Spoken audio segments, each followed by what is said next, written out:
السلام عليكم ورحمة الله وبركاته. الحمد لله نحمده ونستعينه ونستغفره ونؤمن به ونتوكل عليه ونعوذ بالله من شرور أنفسنا ومن سيئات أعمالنا من يهده الله فلا مضل له ومن يضلله فلا هادي له ونشهد أن لا إله إلا الله وحده لا شريك له ونشهد أن سيدنا وسندنا ونبينا وكريمنا ومولانا محمد وبارك وسلم. أما بعد فأعوذ بالله من الشيطان الرجيم. بسم الله الرحمن الرحيم.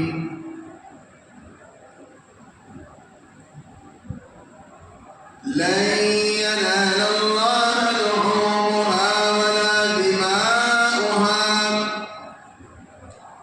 ولكن يناله التقوى منكم أو كما قال عليه الصلاة والتسليم.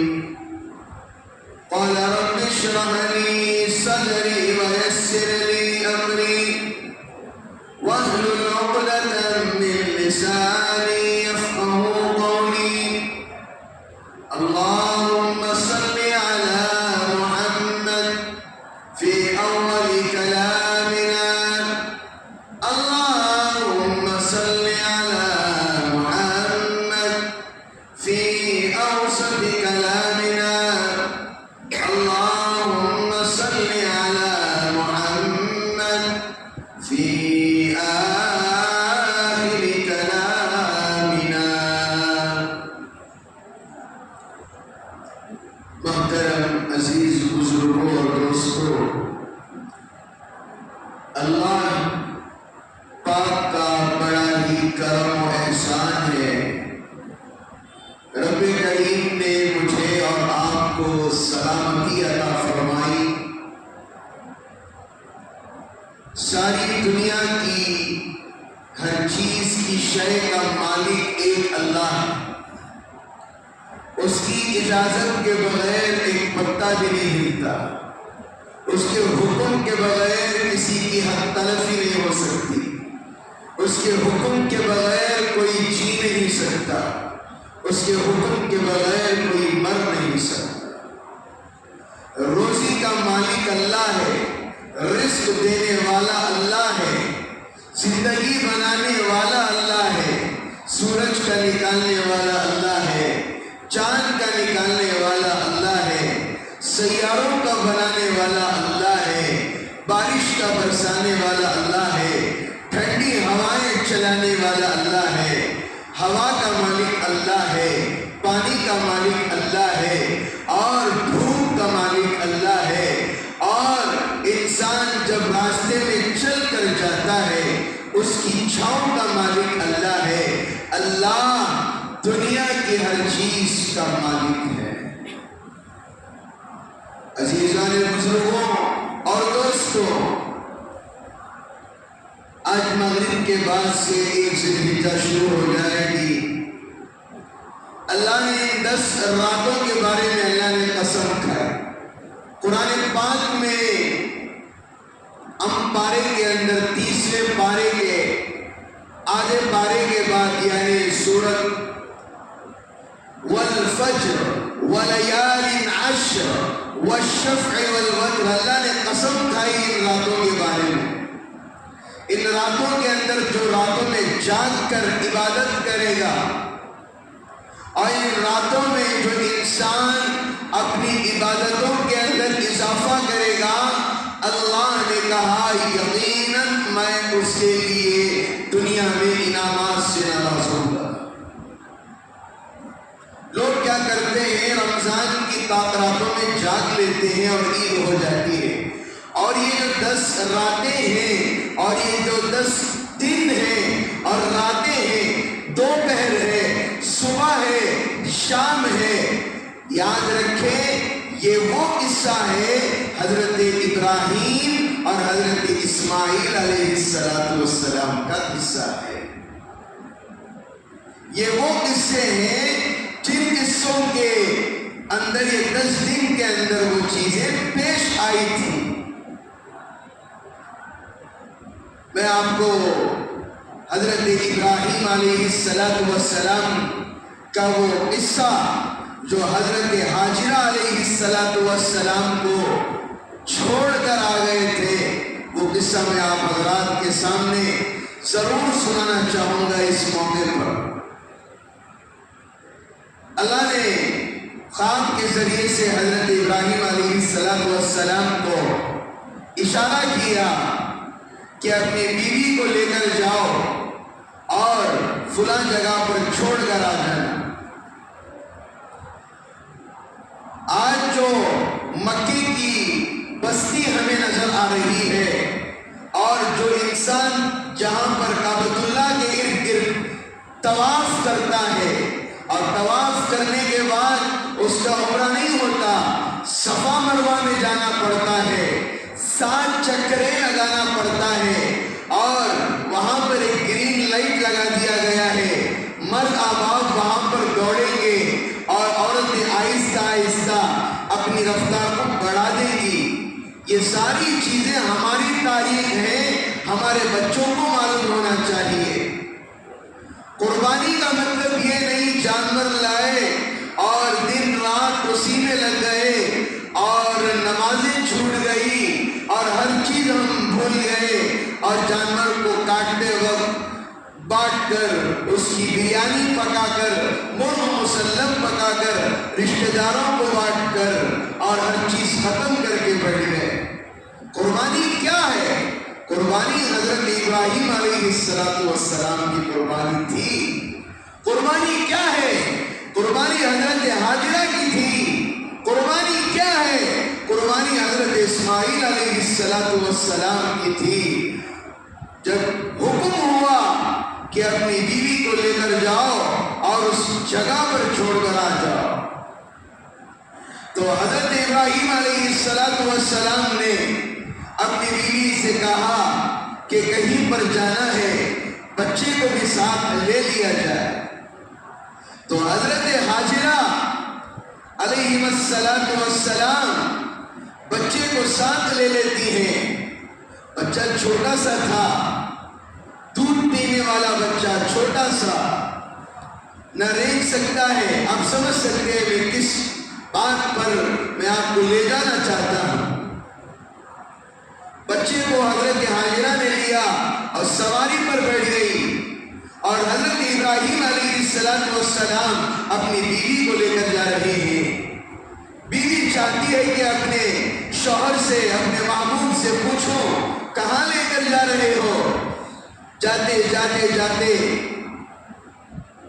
شہر ختم ہو گیا، علاقہ ختم ہو گیا اور آگے چلتے گئے تو کیا دیکھتے ہیں، وہاں ایک عجیب و غریب جنگل تھا۔ جنگل بھی ختم ہو گیا ہے اور ایسی جگہ لے جا کر ان کو کھڑایا ہے جہاں نہ پانی کی سوچ ہے، نہ درخت اگنے کا وہم و گمان ہے، صرف پہاڑ ہی پہاڑ نظر آ رہے ہیں۔ یہ قربانی میں نے قرآن پاک کی آیت آپ حضرات کے سامنے پڑھی، لَن يَنَالَ اللَّهَ لُحُومُهَا وَلَا دِمَاؤُهَا وَلَكِنْ يَنَالُهُ التَّقْوَىٰ مِنكُمْ۔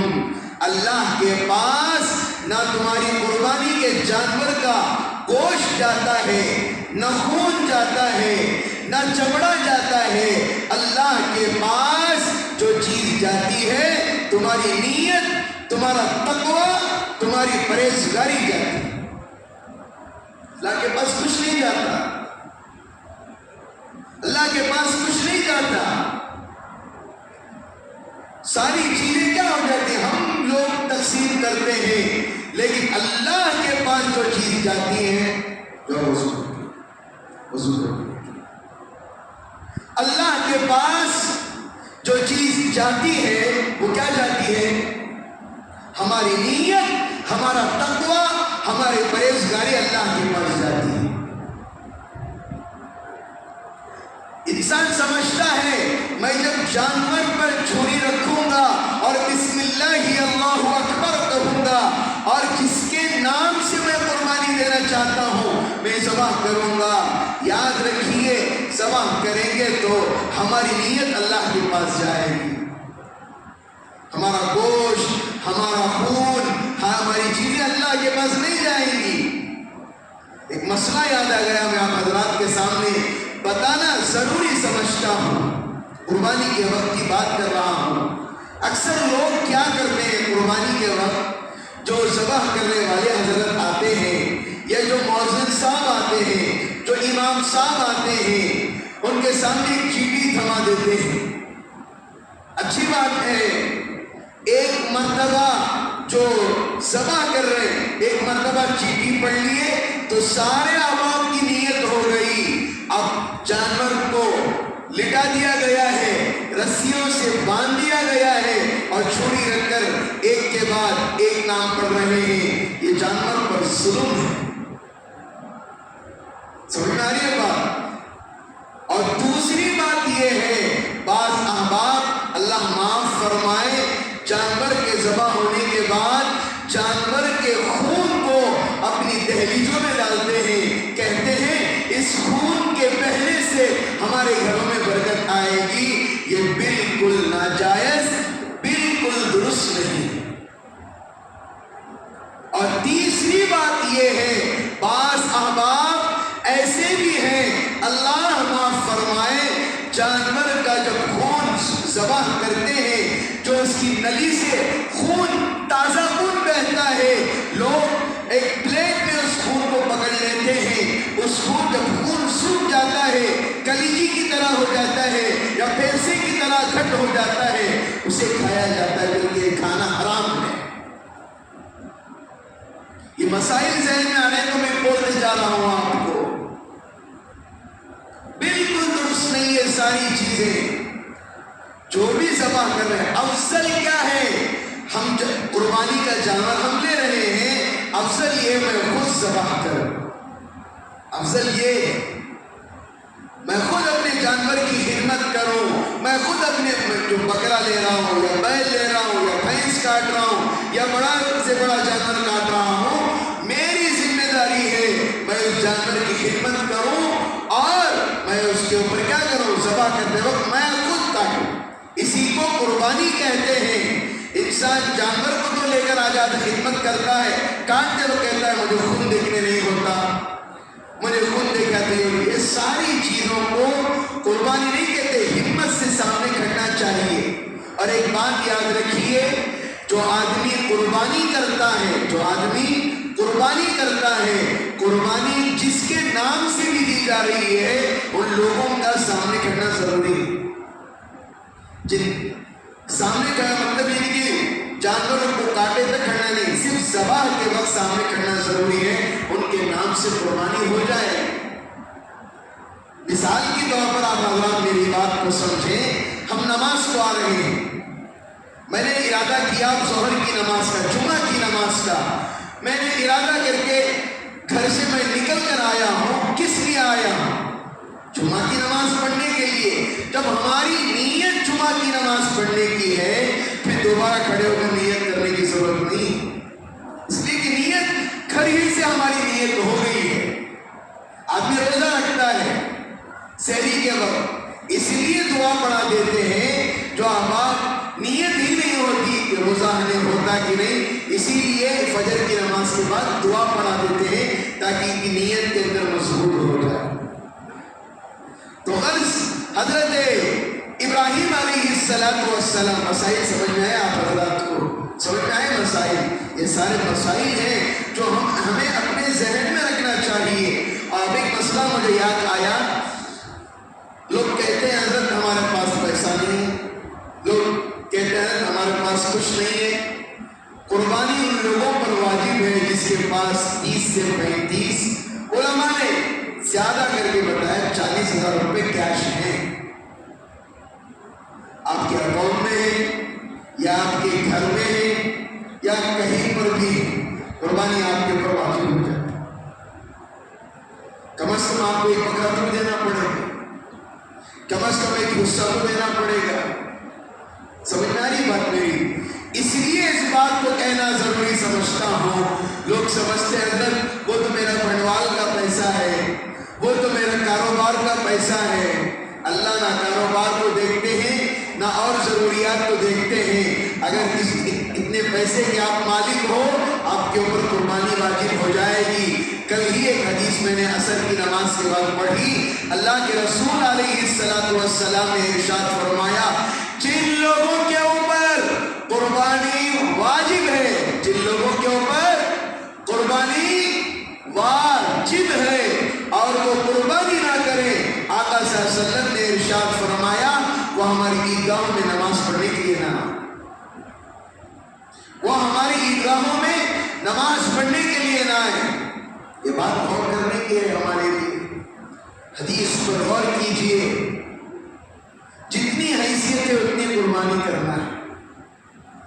اگر سامنے والا 50,000 روپے کا بکرا لے کر آ رہا ہے، ہمیں اس کی پرواہ نہیں کرنا چاہیے۔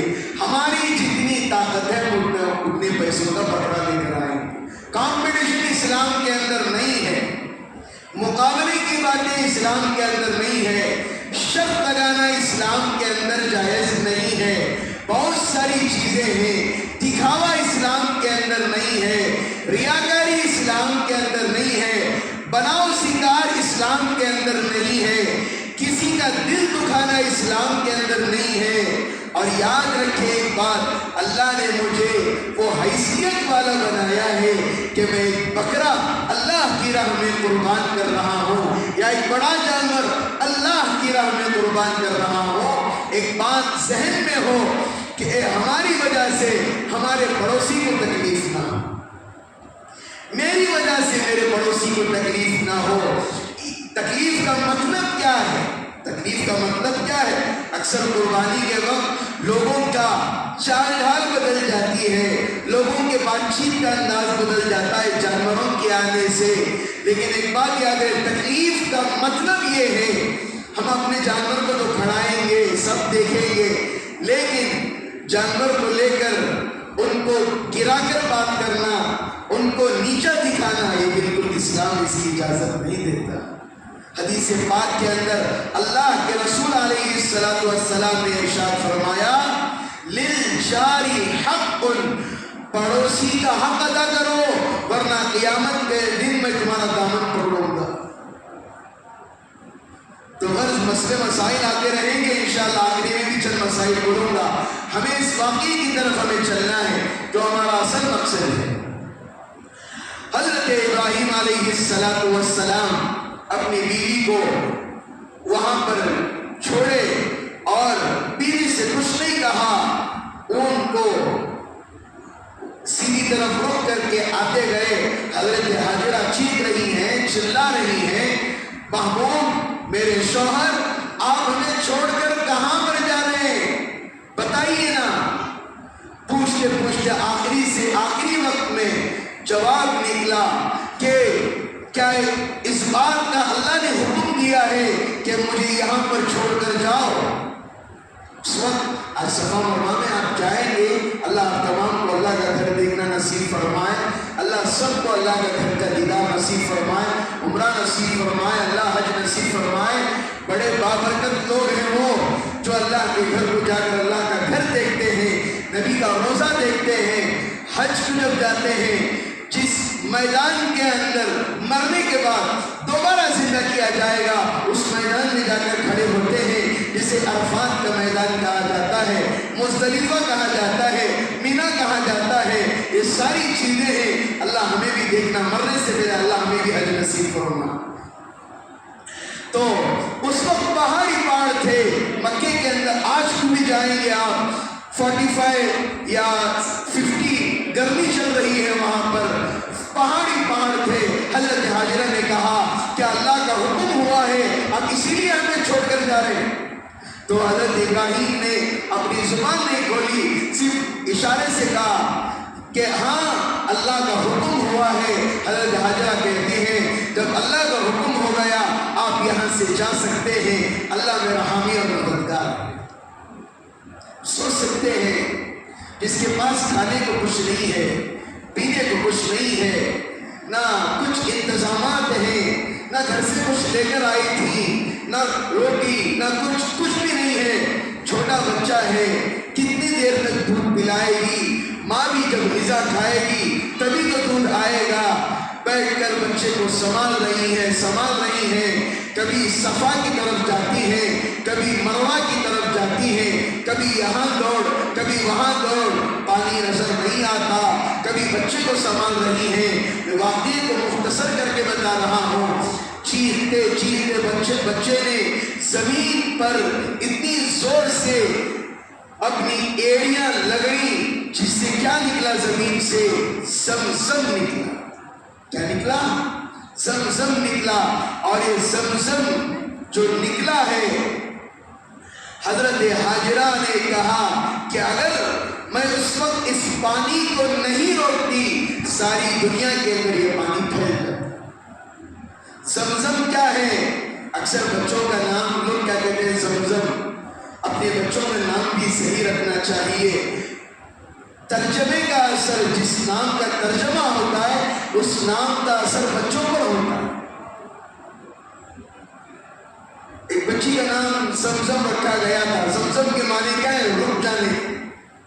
زمزم کے معنی میں کیا ہے؟ الگ زبان ہے، عربی زبان نہیں ہے زمزم، رک جانے کے ہیں۔ بچی کا نام زمزم رکھا گیا، اس کی زندگی کے اندر خوشیاں ہی رک گئی، اس کی زندگی کے اندر کچھ بھی اچھا نہیں ہو رہا تھا۔ جیسے ہی نام کی تبدیلی کی گئی بچی کی زندگی ہی بدل گئی۔ نام کا بڑا اثر ہے، اسی لیے میں والدین سے کہنا چاہوں گا، باتیں آ رہی ہیں تو اس لیے میں کہہ رہا ہوں آپ حضرات سے، بچوں کا نام اچھا رکھیے، گوگل سے رابطہ مت کیجیے، یوٹیوب سے رابطہ مت کیجیے کہ گوگل اور یوٹیوب کے اندر دیکھ کر یہ نہ سمجھیے کہ امام صاحب کو بغیر پوچھے، محلے کے کسی قاضی صاحب کو بغیر پوچھے کہ ہم کیا کر لیں گے، نام رکھ لیں گے۔ جب اپنی اولاد کا نام رکھو یا اپنی بچی کا نام رکھو، ایک تاثیر تو ہونا ضروری ہے۔ صحابہ میں سے نام رکھو، صحابیات میں سے نام رکھو، تاکہ نام کا اثر بچی پر ہو، نام کا اثر بچی پر ہو۔ ورنہ آپ کیا کیا قسم کے نام رکھ دیتے ہیں بچوں کو، اور بچے آگے چل کر ویسے ہی نام کرتے ہیں۔ تو غرض حضرت حاجرہ یہاں سے وہاں دوڑ لگا رہی تھی زمین پر۔ حضرت اسماعیل علیہ السلام نے اپنے قدموں کو جب لگڑا تھا، کیا ہوا؟ وہاں سے پانی نکلنا شروع ہو گیا، اور اسے کیا کہتے ہیں؟ زمزم کہتے ہیں۔